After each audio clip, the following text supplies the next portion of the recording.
Quero convidar os irmãos a abrirem as suas Bíblias no Evangelho de Mateus, capítulo 4.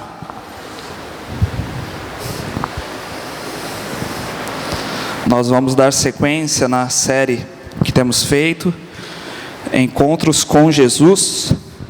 E hoje vamos sair um pouco do Evangelho de João, vamos para o Evangelho de Mateus, pensar nesse tema, encontro com o inimigo. Temos visto encontros que Jesus teve, né? E hoje vamos falar sobre o encontro com o inimigo. Mateus capítulo 4. Abra sua Bíblia, acesse, mantenha ela aberta aí também. A gente gosta muito de trabalhar expositivamente, né? E te incentivar também a ler a palavra, né? Vai conferindo aí se o que eu estou falando também bate com a palavra mesmo, né? É papel dos irmãos também conferirem se é bíblico mesmo, mas a nossa intenção é ler o texto e meditar nesse texto aqui, expor mesmo esse texto, tá bom? Mateus capítulo 4, a partir do versículo 1, diz assim: A seguir, Jesus foi levado pelo Espírito ao deserto para ser tentado pelo diabo. E depois de jejuar 40 dias e 40 noites, teve fome. Então o tentador, aproximando-se, disse a Jesus: Se você é o Filho de Deus, mande que estas pedras se transformem em pães. Jesus, porém, respondeu: Está escrito, o ser humano não viverá só de pão, mas de toda a palavra que procede da boca de Deus. Então o diabo levou Jesus à cidade santa, colocou-o sobre o pináculo do templo e disse: Se você é o Filho de Deus, jogue-se daqui, porque está escrito, aos seus anjos ele dará ordens a seu respeito, e eles o sustentarão nas suas mãos, para que você não tropece em alguma pedra. Jesus respondeu: Também está escrito, não ponha à prova o Senhor seu Deus. O diabo ainda levou Jesus a um monte muito alto, mostrou-lhe todos os reinos do mundo e a glória deles, e disse: Tudo isso lhe darei, se prostrado você me adorar. Então Jesus lhe ordenou: Vá embora, Satanás, porque está escrito, adore o Senhor seu Deus, e preste culto somente a Ele. Com isso, o diabo deixou Jesus, e eis que vieram anjos e o serviram. Nós temos caminhado nessa série Encontros com Jesus, e temos visto encontros que Jesus teve com algumas pessoas. Alguns que se tornaram seus discípulos, ou ali com noivos numa festa, né? Com as irmãs, né? Marta, Maria, e também ressuscitando o seu irmão Lázaro. Temos visto alguns encontros assim que Jesus teve. Agora nós partimos para um outro lado, né? Enquanto nós víamos o encontro de Jesus com pessoas, e nesses encontros nós víamos necessidades que essas pessoas tinham, e comparamos também com necessidades que nós temos também. Não era só aquelas pessoas lá da Bíblia que tinham essas necessidades, nós também temos essas necessidades, e vimos que essas pessoas encontraram em Jesus a solução. Jesus Cristo era a solução para os maiores problemas delas, e nós temos visto que Jesus é também a solução para os nossos problemas, para as nossas maiores dificuldades. Aqui nós temos um encontro um pouco diferente, pois Jesus ele vai se encontrar com o inimigo de nossas almas. Ele vai se encontrar com o seu próprio inimigo, aquele que Jesus não está interessado em ajudar, e não vai ajudar, né? Não existe salvação para ele. Mas nesse encontro com o próprio inimigo, nós vamos ver Jesus aqui entrando em uma disputa com ele, Jesus saindo vitorioso dessa disputa. Mas analisando essa disputa, nós podemos entender aqui algumas lições a respeito da existência dessa figura maléfica que é o diabo, como ele age, como ele nos ataca, e também quais são as formas de vencê-lo. E isso tem grande importância nas nossas vidas também, porque nós precisamos entender a existência de Satanás, como ele age, aquilo que ele faz, e como nós devemos nos portar contra ele. Qual é a forma de vencer Satanás. Então eu quero olhar aqui para esse texto e destacar algumas lições. E a primeira lição que nós já podemos destacar aqui é a respeito da existência do mal. Nós precisamos entender que o mal existe. O mal, ele existe. Na nossa humanidade, que é tão grande e também vive, há milhares de anos, nós temos vários sistemas filosóficos, nós temos várias linhas de pensamento e várias formas de interpretar, várias maneiras que a humanidade olha para essa questão do mal. Para algumas pessoas, o mal não existe. Não tem nada disso de mal, Às vezes também nem existe bondade. Existe o que existe, pronto, acabou. Não tem nem bom nem mal. Para outros, o bem e o mal são relativos. Porque aquilo que é mal para você pode ser bom para mim. Aquilo que é bom para mim pode ser bom para você. E quem somos nós para definir aquilo que é uma verdade absoluta? Não existe verdade absoluta. Para algumas pessoas, O pensamento é esse. Para outros, e isso aqui nós vemos lá na cultura grega principalmente, a maldade ela estava muito presente nas questões físicas, no nosso corpo, naquilo que nós temos, naquilo que nós possuímos, em tudo aquilo que nós vemos nesse mundo. E a bondade estava presente nas áreas espirituais. Então, para essas pessoas, a melhor coisa que poderia acontecer para nós é morrermos, para então sairmos aqui e nos desvincularmos de qualquer coisa física, para então nos tornarmos bons. E para essas pessoas, a ideia de ressuscitar e de ter um corpo novamente, um corpo glorificado, como a Bíblia diz que nós teremos, isso aí é horrível, porque eles acham que então vai voltar a ser mal, vai voltar a ter um corpo, e corpo é ruim. Existe também aqueles que acreditam em uma dualidade das forças, que o bem e o mal existem, são forças opostas e têm a mesma força, que o bem e o mal são forças distintas e simétricas, Então existem muitos filmes, desenhos, aquela ideia de que Deus ele é a força do bem e ele governa no céu, e o diabo, Satanás, ele é a força do mal e ele governa no inferno, e eles estão em uma disputa, de igual para igual, estão sempre brigando, e um não consegue derrotar o outro. Então por isso que os dois existem e sempre existiram. Agora, olhar para essas filosofias humanas nos faz pensar que, se nós formos guiar as nossas crenças de acordo com aquilo que os seres humanos pensam, de acordo com o sistema de visão dos seres humanos, nós vamos ficar perdidos. Nós não vamos saber no que crer, porque cada um crê de uma forma, cada um vê a vida de uma forma. Por isso que para nós cristãos, nós temos a Bíblia como a nossa única regra de fé e de prática. Quando nós falamos que é a nossa única regra de fé, é porque tudo aquilo que nós cremos deve estar na Bíblia. Nós não devemos crer em nada daquilo que está fora da Bíblia. E quando nós falamos que a nossa única regra de prática é que nós vamos fazer aquilo que a Bíblia nos ordena fazer, ou não vamos fazer aquilo que a Bíblia nos proíbe de fazer. Porque senão nós vamos ficar perdidos, vai cada um ir para um lado aqui, vai cada um pensar de um jeito. Não, eu acho que o mal não existe. Eu acho que o mal existe. Deus tem a mesma força que Satanás, Deus tem a mesma força que o diabo. Mas quando nós olhamos para a Bíblia, nós vemos a Bíblia deixando muito claro de que o mal existe. E a Bíblia nos ensina que a maldade se iniciou no coração de Satanás, que Deus criou tudo perfeito, anjos, Deus criou esse mundo também de uma forma perfeita, mas a Bíblia nos mostra que lá no jardim de Deus, lá nos céus, no melhor lugar, o anjo querubim começou a ter uma rebeldia, começou a olhar para Deus com um olhar de inveja e queria o lugar dele.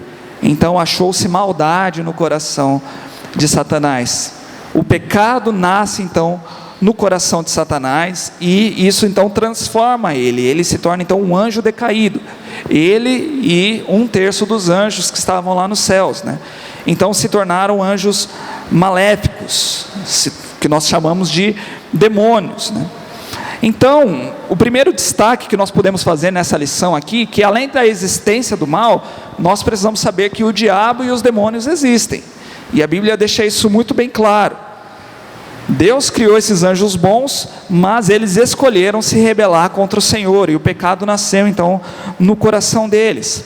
E nós vemos lá em Gênesis, no jardim do Éden, que Satanás, ele se infiltra aqui neste mundo para trazer o pecado aqui para esse mundo também, e vem enganar Adão e Eva para que eles desobedecessem ao Senhor.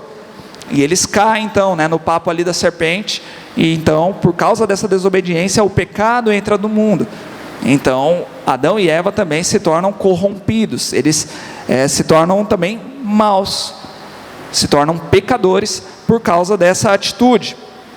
Então todos aqueles que nascem a partir de Adão e Eva já nascem com o pecado também. Agora o que nós precisamos entender a respeito de Satanás, e eu quero que nós possamos focar nele, a pregação não é aqui para Satanás, mas nós devemos falar sobre ele, porque a Bíblia fala, e se nós estamos falando sobre tudo que a Bíblia fala, nós devemos falar sobre ele também. Não devemos falar, nem fala disso, nem chama atenção, não vamos falar sobre isso aí não, às vezes dá medo, não, nós devemos falar sobre Satanás, nós devemos falar sobre demônios, para que tenhamos uma compreensão clara do que as Escrituras falam sobre eles, e sobre como nós devemos enfrentá-los, Agora, um segundo destaque é que além de Satanás e os demônios existirem, é que eles atacam os filhos de Deus, eles nos atacam. O nome Satanás significa adversário, significa opositor, e ele lidera todos esses anjos decaídos que guerreiam contra os filhos de Deus. Eles guerreiam contra a igreja, para que a igreja não seja então atuante, para que a igreja não avance, não venha a trabalhar aqui na expansão do reino de Deus, para que eles tentam de qualquer forma atrapalhar a obra do Senhor. E nesse texto aqui que nós estamos meditando, Mateus capítulo 4, nós vemos Satanás tentando o próprio Filho unigênito de Deus. O unigênito é aquele único criado, que é o nosso Senhor Jesus Cristo. Se você é salvo, você é filho de Deus também, mas você é filho por adoção. Mas Jesus Cristo é o único que foi criado de Deus, É aquele que é o próprio Filho, o que vem dele, Essa expressão, não que Jesus foi criado em algum momento, ele é eterno, mas é aquele que vem dele, é aquele que tem a mesma essência de Deus, É o unigênito. Então, se ele vem atacar o próprio Filho de Deus, não espere que você vai ser melhor do que Jesus Cristo e não vai ser atacado, Não espere isso. É claro que Satanás, ele não possui o mesmo poder que o nosso Deus, que o nosso Pai. Satanás, ele não é um outro Deus que governa o mundo sombrio, o mundo mau, o mundo ali, das trevas. Satanás não é esse Deus, Nós vemos que Satanás, ele é limitado, ele não consegue medir forças com Deus, ele só vai até onde Deus permite que ele vá.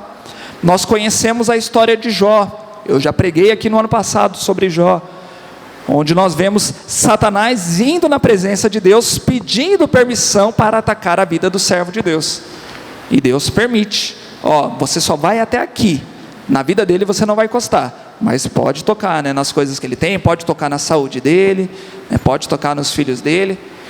Deus permite, Satanás age até onde Deus permite, ele precisa pedir essa permissão para Deus. Mas Jó, nós vemos aqui na história de Jó que ele era um homem íntegro, ele era um homem bom, e ele foi atacado. Então nós precisamos saber que nós não estamos livres dos ataques malignos também, nós não estamos livres das tentações.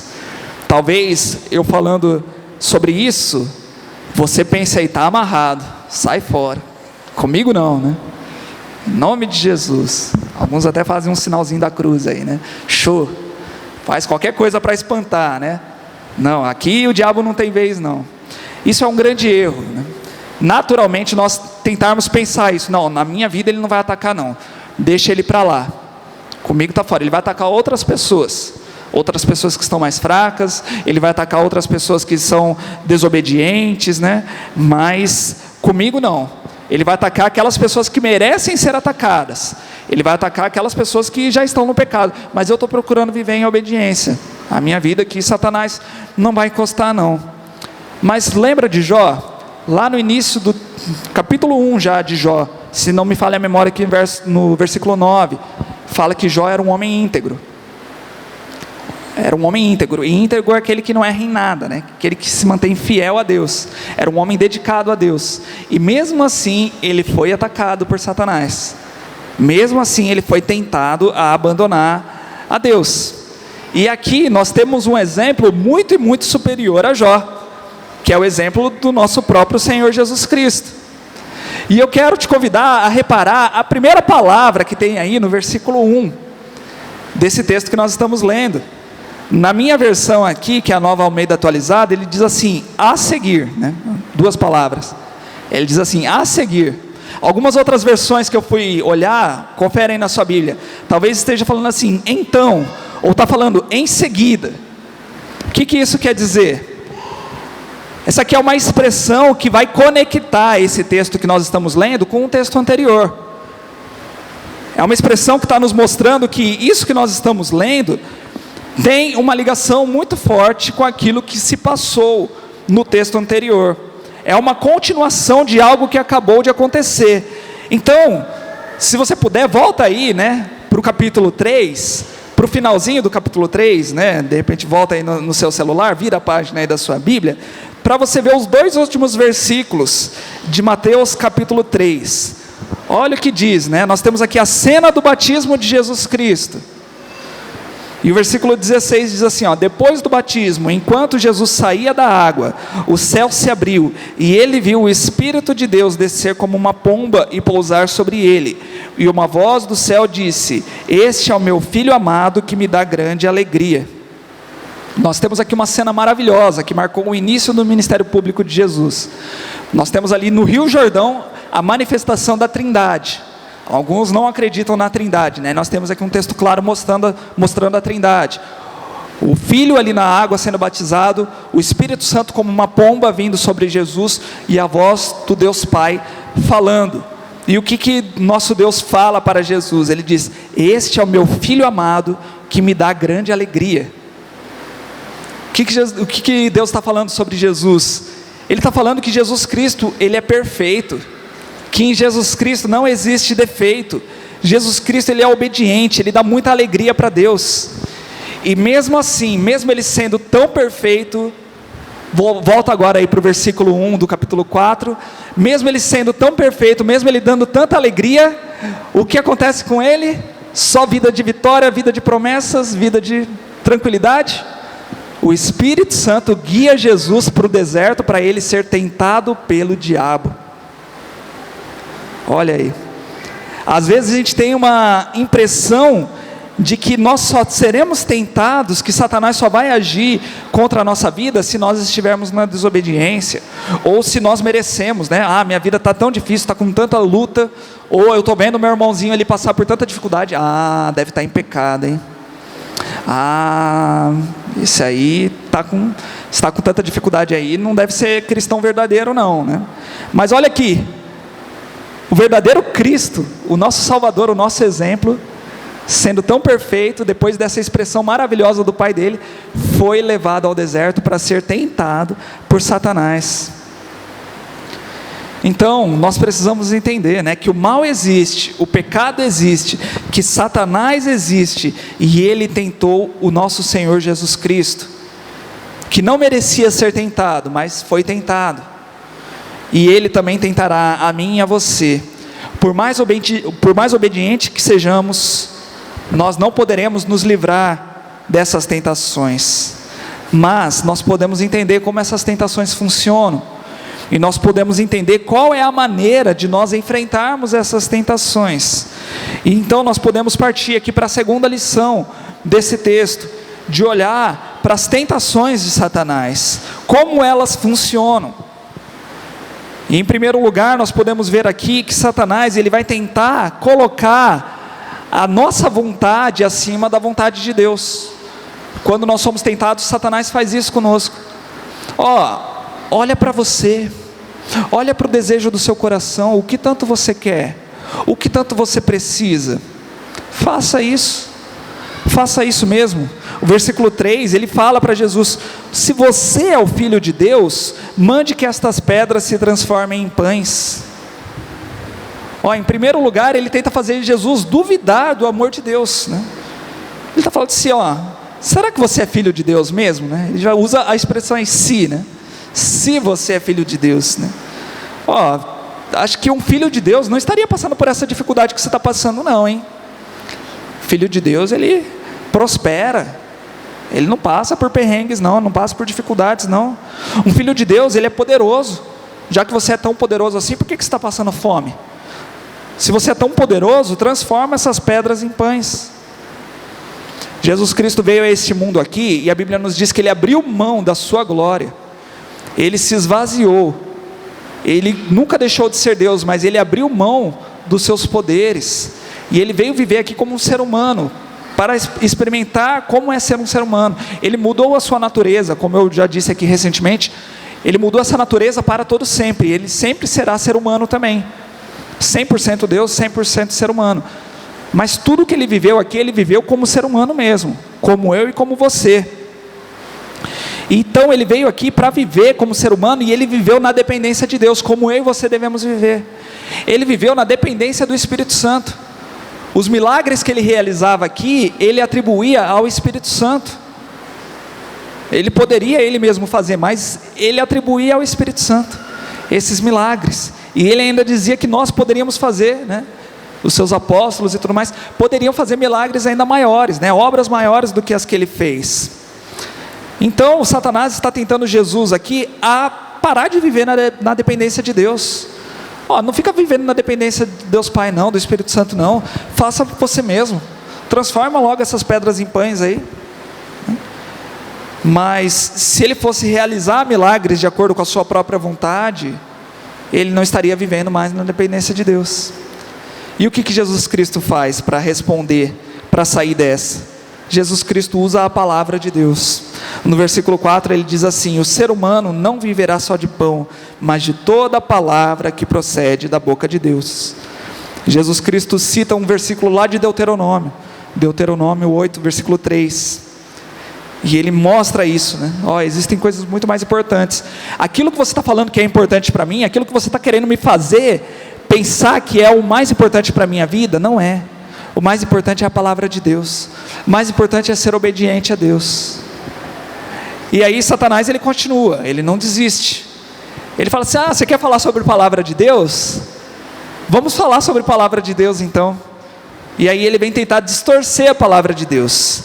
E o versículo 5 diz assim: então o diabo levou Jesus à cidade santa, colocou-o sobre o pináculo do templo e disse: se você é filho de Deus, jogue-se daqui, porque está escrito. Olha aqui, Satanás com conhecimento da palavra de Deus, né? E ele fala que o que está escrito: aos seus anjos ele dará ordens a seu respeito, e eles o sustentarão nas suas mãos, para que você não tropece em alguma pedra. Olha só, Satanás conhece as Escrituras, Satanás conhece a palavra de Deus, mas conhecimento por si só não traz transformação. O ataque maligno aqui, ele procura nos fazer duvidar agora da palavra de Deus, né? Primeiro ele tentou fazer duvidar do amor de Deus, da vontade de Deus, e agora ele vem fazer duvidar da palavra de Deus. E Satanás, ele vem usar aqui texto fora de contexto. Pegou um trechinho ali, falou: mas não está escrito isso aqui? Então, aplica dessa forma aqui na sua vida. Mas a Bíblia, ela não foi escrita para nós usarmos ela dessa forma, né? Pega trechos isolados e usa como você quiser. Nós falamos bastante, né, daquelas caixinhas de promessas, né? Que às vezes as pessoas colocam versículos isolados em umas folhinhas, enrolam, e aí você tira ali na sorte e lê um versículo, né?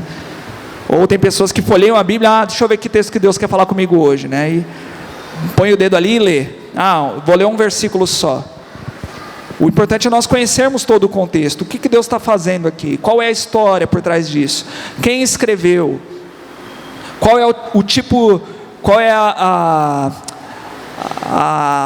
figura literária aqui que está sendo usada, né? É uma narrativa? É uma poesia? É uma profecia? Tudo isso influencia sobre como nós vamos interpretar o texto. E nós não devemos ficar usando textos fora de contexto. Alguém já disse que você consegue provar qualquer ideia que você tiver usando versículos da Bíblia, pegando textos soltos. Você pode provar qualquer coisa. Há um tempo atrás, né, já tem um bom tempo, que uma emissora de TV foi fazer uma reportagem com um pastor que pegou um trecho da Bíblia ali e acreditou que ele deveria adulterar, né? Porque o texto falava assim, para o profeta ir, se não me engano o profeta Oséias, né, para ir e se casar com uma mulher adúltera. Então fala, vai e pega a adúltera. E aí o pastor leu errado, falou assim, vai, pega e adultera. Aí ele foi e a irmãzinha da igreja aceitou e adulterou com ele, né? E o marido dela aceitou também, o pastor que está mandando, né? Aí o repórter foi lá e falou assim, não, mas aqui está falando, não está falando adultera, está falando para se casar com a adúltera. Aí o pastor fala assim, é mesmo? Eita. E ele fica assim, ixi. Mas textos fora de contexto são usados por Satanás para nos fazer desviarmos da vontade de Deus, da palavra de Deus. Mas Jesus responde mais uma vez, usando as escrituras e nos mostrando que nós não devemos usar versículos soltos, que nós devemos olhar para a Bíblia como um todo. Então, nós nunca devemos fazer doutrinas em cima de um versículo. O que a Bíblia inteira fala a respeito desse assunto? E Jesus, ele responde assim no versículo 7, olha a palavra que ele diz, também está escrito. Ou seja, não olha só para um texto isolado, olhe para os outros também. E ele diz, também está escrito, não ponha à prova o Senhor seu Deus. Aqui ele cita Deuteronômio 6:16. Falando que é errado tentar ao Senhor. Então, tentar ao Senhor é quando nós saímos do caminho da obediência.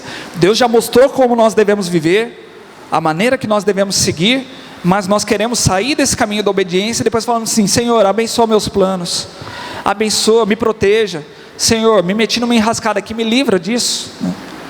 Era isso que Satanás estava fazendo, pula daqui, depois você pede ajuda, né? Nesse bang jump aí sem corda, aí você pede ajuda para Deus. E muitas pessoas tentam o Senhor assim, né? Se colocam em situação de perigo e depois vem querer obrigar Deus a intervir, a realizar um milagre. Nós temos visto que em vários momentos Deus não faz aquilo que Deus já colocou capacidade para nós fazermos. Quando Jesus foi ressuscitar Lázaro, Jesus não empurrou a pedra, ele mandou que os homens empurrassem as pedras. Quando Jesus foi transformar a água em vinho, ele mandou que os homens enchessem aquelas talhas ali com água. Não foi Jesus que foi lá e fez todo o trabalho. E tem muitas ações que eu e você devemos fazer, que a palavra já nos ordena, que nós devemos obedecer. E aí tem pessoas que abrem mão disso, né? Aí tem pessoas que não querem tomar remédio, mas querem pedir cura. Deus já entregou, já deu a medicina, Deus já deu um estilo de vida saudável, se alimenta direito, faça exercícios físicos, cuida da sua saúde. Aí depois a gente fica, Senhor, me cura disso aqui, né? Tem pessoas que andam em lugares errados, andam com companhias erradas, e depois querem pedir oração. Tem pessoas que tomam decisões precipitadas, sem orar, aí depois querem um milagre na sua vida. Tudo isso é tentar ao Senhor. Nós não devemos agir assim. E a terceira tentação aqui de Satanás, ele vem querer criar um atalho para os nossos objetivos. Versículo 8, o diabo ainda levou Jesus a um monte muito alto, mostrou-lhe todos os reinos do mundo e a glória deles, e disse, tudo isso lhe darei se prostrado você me adorar. E aqui nós chegamos num ponto onde Satanás, ele vem tentar o nosso coração, que é orgulhoso, o nosso coração que é cheio de planos, que é cheio de vontade. Muitas vezes nós guiamos o sucesso da nossa vida com aquilo que os nossos olhos podem ver, né? Eu sou uma pessoa de sucesso, eu tenho bastante dinheiro na minha conta, se eu tiver bastante dinheiro eu sou uma pessoa de sucesso. Qual é a marca do meu carro, né? Qual é o modelo do meu carro? Que celular que eu estou usando, né? Quais são as conquistas visíveis que eu tenho? Por isso Satanás leva Jesus a uma posição bem elevada, né? Ele leva Jesus ali no alto de um monte, onde várias pessoas querem estar, no alto, no topo, né? querem estar lá em cima. Olha onde eu posso te levar, olha o que eu posso te mostrar aqui, né? Ele vem trabalhar com os nossos desejos, quando nós queremos conquistar muitas coisas, e Ele mostra para Jesus, né, vários reinos. O que nós gostamos também? Nós gostamos de influência, de poder político, né? Por isso Satanás promete aqui também a glória desses reinos para Jesus. Tudo coisas que eu e você gostamos, e devemos lutar contra essas coisas. Agora, se nós pararmos para pensar friamente aqui, Jesus Cristo veio para quê? Para implantar o seu reino aqui neste mundo, né? Para conquistar as nações para o Pai, para Deus, né? Para ser o rei aqui. De acordo com a vontade de Deus, Jesus teria que sofrer muito aqui para poder implantar o seu reino. Jesus teria que se humilhar, sofrer, morrer numa cruz para conseguir conquistar esse reino para o Pai. Mas Satanás, ele vem oferecer um atalho. Em vez de você sofrer tudo isso aí, só se ajoelha aqui, diante de mim, ninguém vai ver não, me adora aqui, e aí tudo isso aqui já vai estar disponível para você. Para que passar por cruz? Para que passar por sofrimento? Para que passar por autonegação, né? Negar a sua própria vontade, negar a sua própria saúde? Para que abrir mão da sua própria vida? Só se ajoelha aqui para mim, e eu já te dou tudo isso, já que você quer. Quando a gente olha assim, a gente fica assustado, né? Fala assim, imagina, que é isso, né? Jamais aceitaria isso. Mas quantas vezes a gente abre mão da palavra de Deus para pegar atalhos na nossa vida, para conquistar rapidamente aquilo que a gente quer para a nossa própria vida? Quantas pessoas abrem mão da adoração para realizar a sua própria vontade? Às vezes uma vontade de casar rapidamente, né? Não, mas eu quero casar. Mas você orou? Você sabe que se essa pessoa é o melhor para a sua vida mesmo? Não, mas eu quero casar, eu estou apaixonado. Quantas pessoas abrem mão da palavra de Deus para ganhar dinheiro rápido? Quantas pessoas, né? Eu e a Larissa estávamos até discutindo, né? Quantas pessoas abrem até a mão da palavra de Deus para poder ter filho, né? E fazem até inseminação artificial, tudo, para poder ter o controle, né?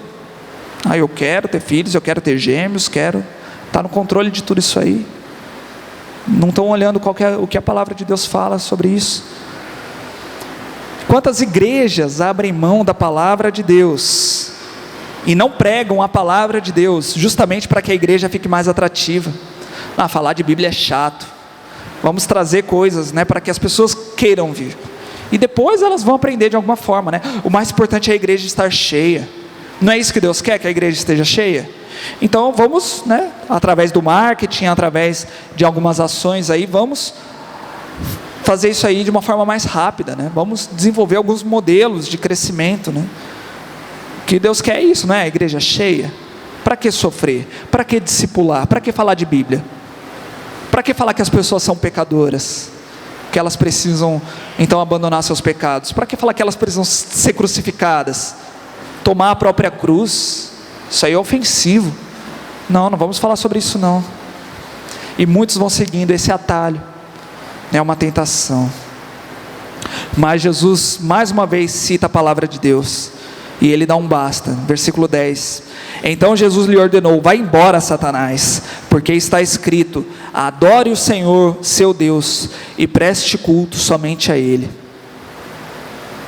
Isso aqui nós não devemos abrir mão. Adorar somente o Senhor, não importa o quão difícil seja realizar a vontade do Senhor, não importa o quão difícil seja ser obediente ao Senhor. E custa, não é fácil não, custa mesmo. Você viu o convite de Jesus que nós lemos aqui, né? Quem quiser ser meu discípulo, toma a cruz. E cruz não era algo bonitinho não, que nem a gente vê hoje em dia, né? Cruz era um escândalo, era uma mensagem louca, Jesus falar isso. Toma a sua cruz e vem me seguir, porque eu vou ser crucificado, vocês também têm que ser crucificados. O convite de Jesus não é assim, né, vem como está e vai ser 1001 maravilhas. Não, vai ser difícil, mas a recompensa vale muito a pena. A recompensa eterna. E vale a pena então servir ao Senhor, prestar culto somente ao Senhor. é uma regra que nós não devemos abrir mão de forma alguma. Então, as tentações de Satanás virão, mas nós devemos estar apegados à palavra de Deus. E por fim, nós vemos aqui a solução de Deus. E como nós vimos aqui, Jesus nos ensinando a solução, em primeiro lugar aqui, é a palavra de Deus, né? A forma que Jesus usa para rebater essas tentações é estar firmado na palavra de Deus, é ter um bom conhecimento e é ser obediente à palavra de Deus. Não existem orações fortes de pastores, de bispos e de qualquer líder religioso que vai acabar com o ataque maligno na sua vida, né? Vem aqui na minha igreja que nós vamos derrubar os ataques malignos da sua vida. Não existe um banho com água de Israel, com água do Jordão. Não existe um azeite especial que vai tirar isso da sua vida. Não existe. A solução é a própria palavra de Deus, que é viva, que é poderosa. Os filhos de Deus precisam conhecer a palavra de Deus, precisam estudar a palavra de Deus, precisam aprender a amar essa palavra de Deus, não apenas ter um conhecimento, né? Porque como a gente já viu aqui, até Satanás conhece a palavra de Deus, e conhece muito mais aí do que muita gente, né? Mas nós precisamos aprender a amar e a obedecer essa palavra de Deus. E obedecer é não usar a palavra de Deus de acordo com a minha própria vontade, pegando textos isolados para realizar a minha vontade, mas é obedecer, enxergar a vontade de Deus nisso, nessa palavra, o que Deus quer para mim, e obedecer custe o que custar, custe o que custar. E a solução maior aqui que esse texto nos mostra é o Filho de Deus, o próprio Jesus Cristo. As palavras de Deus nos revelam o Filho de Deus, que veio a este mundo para viver como nós e nos representar diante de Deus. Jesus Cristo veio aqui a este mundo, viveu as nossas dores, experimentou o que é ser humano, experimentou o que é ser tentado também. E por diversas vezes nós vemos Jesus se referindo a Ele mesmo como o Filho do homem, para mostrar isso claramente: eu sou como vocês. Eu sou ser humano também, eu sou filho do homem, eu sou humano. Jesus, ele é o próprio Deus, mas em nada isso facilitou a experiência dele como ser humano. Ele sofreu como todos nós, ou em algumas situações até pior do que nós, né?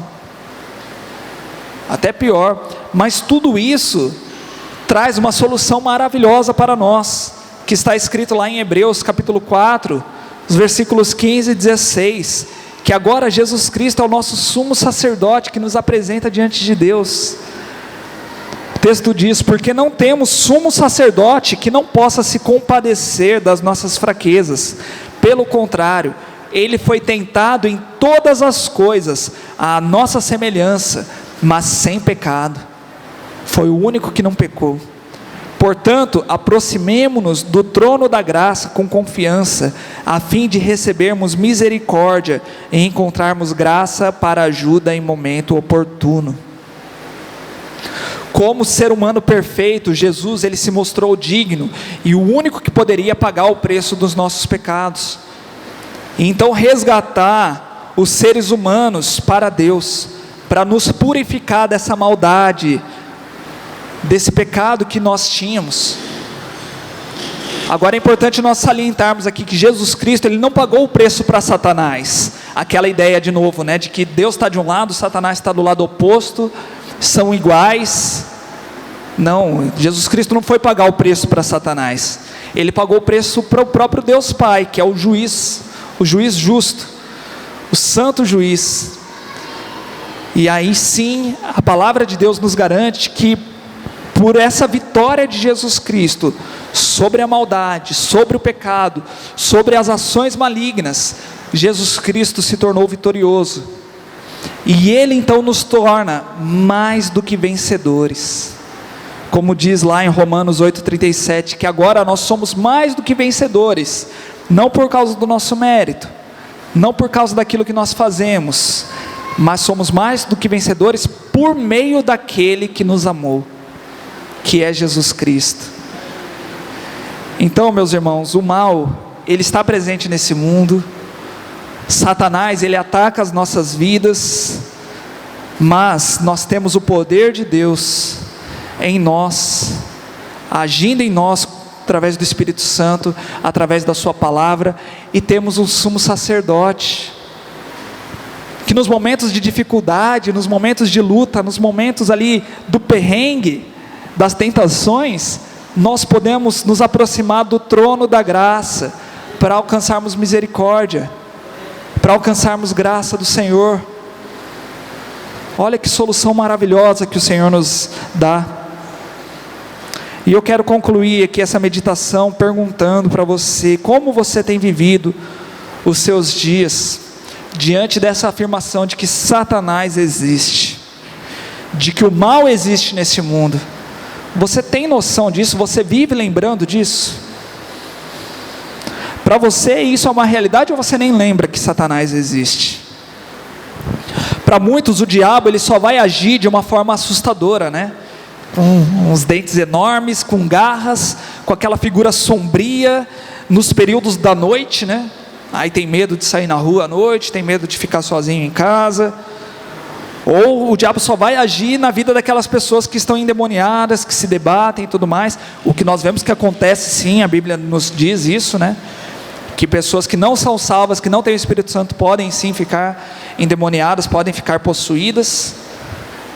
Mas o que não percebem é que muitas vezes Satanás quer que você esqueça da existência dele, que você não esteja lembrando disso, para você baixar a sua guarda, para você não ficar vigiando, e você nem perceber que ele está atacando a sua vida, que muitas vezes ele está te usando, muitas vezes ele está sambando na sua cara, você não está nem vendo, né?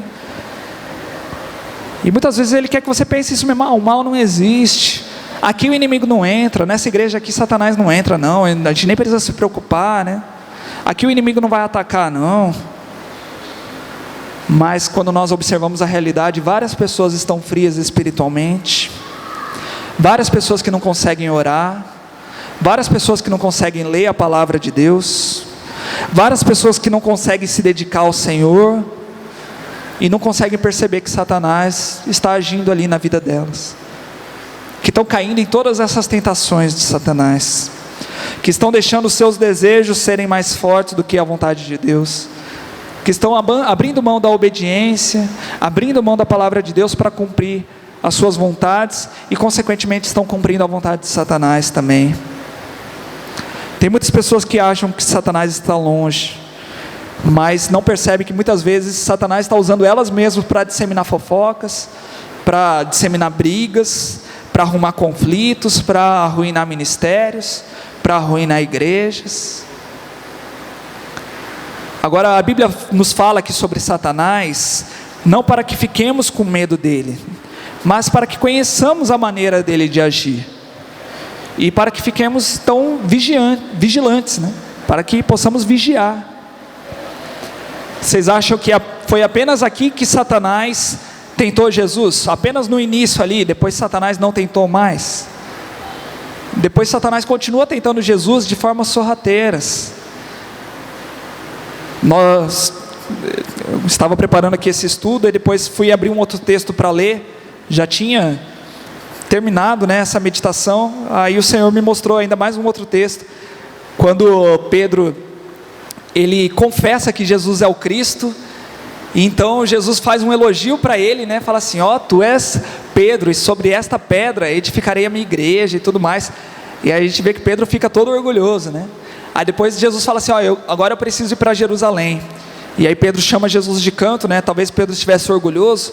Pedro chama Jesus de canto e fala assim: Jesus, não vai não, porque estão querendo te matar, não vai ser bom para você ir lá não. E aí Jesus já fala assim para Pedro: afasta-se de mim, Satanás, sai daqui. No mesmo capítulo, Jesus elogia Pedro, e depois já está chamando ele de Satanás.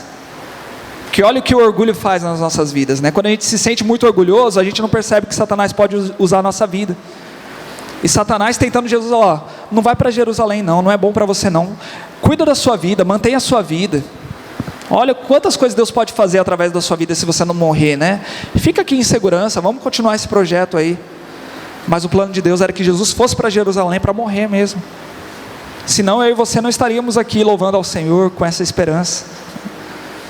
E muitas pessoas são usadas por Satanás assim, e não percebem, não faz isso não, tudo bem você faltar na igreja, ixi, não, importante, né?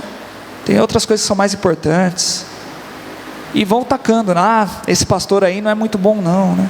E aquela irmã ali, não chega muito perto dela não, hein? Toma cuidado com aquela irmã, hein? Porque, vai saber, né? E Satanás vai usando, vai atacando. Satanás continuou investindo contra o ministério de Jesus, usando os fariseus, usando várias e várias outras pessoas, de uma forma velada, escondida ali. Mas nós vemos aqui claramente Satanás agindo. E na minha e na sua vida, nós temos percebido isso?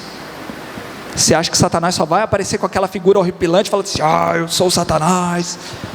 Não vai. Ele vai te atacar naquele dia que às vezes começa a chover, 6:30 da tarde, e você fala assim, com essa chuva eu não vou para a igreja não, melhor ficar em casa. Ou, estou com pouco dinheiro, não vou contribuir esse mês não, né? Melhor guardar aqui, né? Afinal eu preciso cuidar da minha família, não é verdade? E aí você encontra as desculpas, né? E a gente vai caindo em uma tentação atrás da outra, né? E a gente vai caindo, dando ouvidos a Satanás, e ele vai agindo, às vezes está dominando a vida de várias pessoas e as pessoas nem percebem. Então, se estamos interessados em seguir a Cristo, precisamos lembrar que estamos em guerra contra Satanás, em guerra contra os demônios. Como nós devemos viver? Buscando intimidade com Cristo, buscando servir a Cristo, buscando aprender a sua palavra, buscando viver em obediência, em santidade, e pedindo ao Senhor discernimento, para que possamos enxergar esses ataques malignos nas nossas vidas, e que possamos vencer também essas tentações com um poder que não é nosso. Eu e você não temos poder algum, mas somos revestidos de poder do alto, que nos torne então mais do que vencedores. Amém?